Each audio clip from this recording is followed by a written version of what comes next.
we talked about what happens if the FDA has concerns.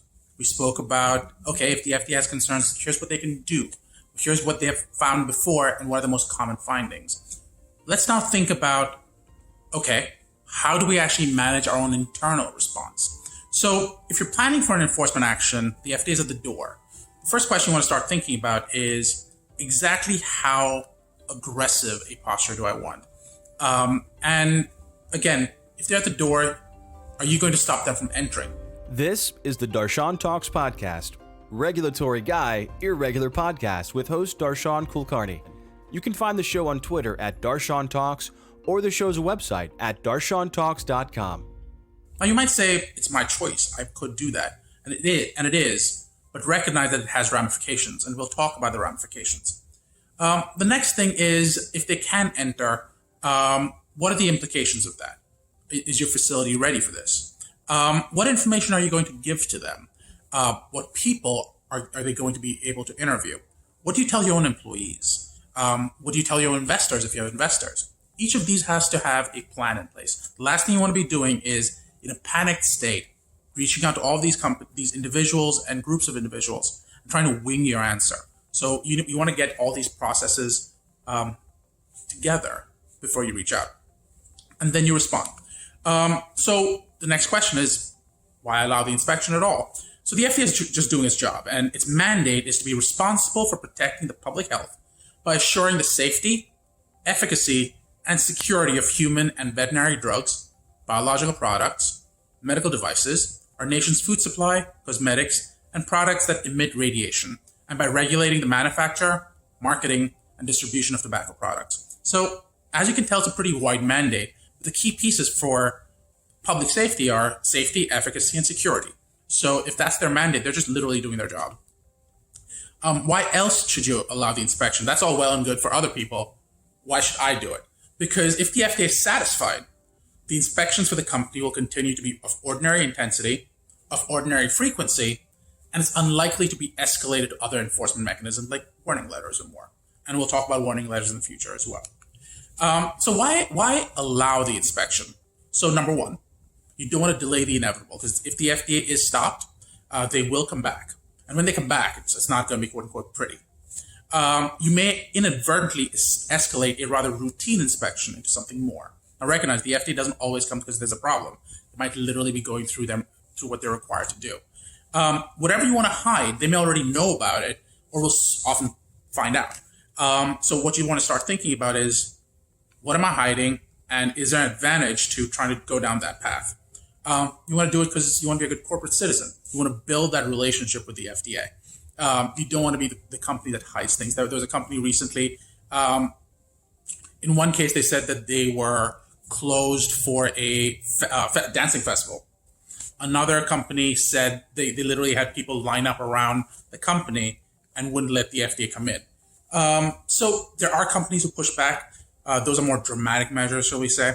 And is that really the most effective? No, there's a lot of public shaming that goes along with that as well. And then you want to potentially lower potential fines, which is why you want to let them in. So why else would you allow it? If you're not compliant, you'll end up setting a adversarial relationship with the FDA. So you're going to get fewer approvals, more stringent audits, enhanced compliance measures. So the FDA may say, I don't trust you guys, and an enhanced response from the FDA. So you really don't want to set that relationship up in that specific way. So why not allow the inspection? So you spoke about all the different reasons why we should allow it. Why not allow it? Because whatever the FDA hears, sees, touches, or records constitutes evidence. Because you may inadvertently land up waiving privilege. So if you landed up having an attorney like myself help guide you, one of the big questions you start having to deal with is, do you land up waiving privilege? Because a lot of what your communications with the attorney may be protected by the attorney-client privilege. You may end up exposing yourself to lawsuits, to penalties, and that's obviously problematic as well. So let's say you've got this situation now where the FDA is going to come through. What do you do? So what you want to start thinking about is having 4 separate teams. It's four separate teams. You've got the initial point of contact. You've then got the inspection team. And then finally, you've got an agency response team and a media response team, depending on the size of your company. So pre-inspection planning. The things you want to start thinking about is, what information are you going to give them access to? Are you going to waive privilege? Can you partially waive privilege in your state? Is that possible? And that changes from state to state, and again, changes globally as well. Are you going to give access to confidential information like trade secrets if the FDA asks for them? Are you going to subject the FDA to signing documents? And the FDA is not usually willing to sign any documents. Are you going to give them access to financial information? Now, you'll get controversy where you'll say the FDA does not want your financial information. However, I've been in situations where they do. Are you going to give them your internal audit records, or is that part of your confidential information? How do you handle that? You want to have policies in place for that. You want to have conversations. You want to plan for these things. You want to have appropriate SOPs in place, appropriate standard operating procedures in place. This is how you normally do business. This is what you expect from your employees. This is why FDA, you're going to get a consistent product. But that's really what the FDA is trying to figure out. Am I going to get a consistent product? And am I going to get a precise product? And what I mean by that is, will it always be the same product? And will that same product always be acceptable? You want to be able to show that you have training for these processes. So you need to have processes. You need to train your people on these processes. You then need to make sure that the training worked using things like audits. In the case of these types of events, you also want to have a response team. If the FDA walks through the door, who handles or who manages that type of response? And you want to have a clear set of communications. The last thing you want to do is try to figure out who's in charge and who makes the decisions and how those decisions get filtered. So you want to establish those clear lines of communication. And ideally, what you want to do is you want to set up all of this front. If they walk through the door, you need to have identified all essential personnel. You then need to identify all non-essential personnel. So if the FDA walks through the door, do you tell the non-essential personnel to leave the building, to dispense for the rest of the day? That might be problematic, and the FDA might see it as that. However, if it does continue, recognize all the risks that go along with it as well. Will you cease operations for the day, or will operations continue? Who should be present at the inspection table? So the FDA comes in, you give them maybe a conference room. Who's going to be sitting with them? What are the roles of the people in the team? There need to be roles. Not everyone gets to say everything. For the site of the site of the CRO, your contract may actually require that the sponsor or the CRO be notified. So you need to look back at your contract and evaluate what's required in there. Tone setting discussions. Once the auditors come in and they are there and they present the 482, are you going to let them in? Are you going to let them record the meetings?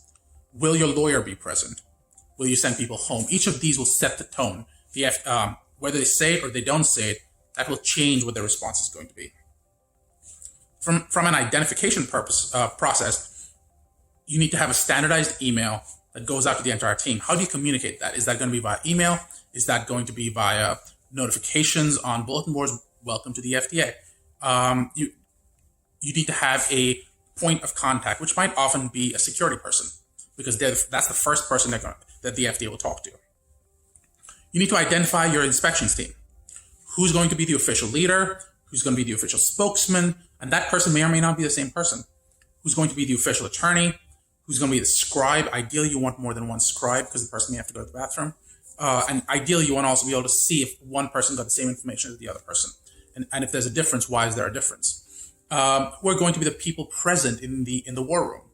And who's going to be present in the audit room? And those are two separate rooms. Ideally, you don't want the people in the war room being the same people who are present in the audit room, because you want to be responsive to the FDA, but not giving them information that they aren't necessarily asking for. The communication to the team. You want to make sure that it's short, that it's succinct. You want to point out that the FDA is here. This was part 3 of a 4-part series on FDA inspections. Part 4 is up next on the Darshan Talks podcast. Regulatory Guy, Irregular Podcast with host Darshan Kulkarni. You can find the show on Twitter at Darshan Talks or the show's website at darshantalks.com.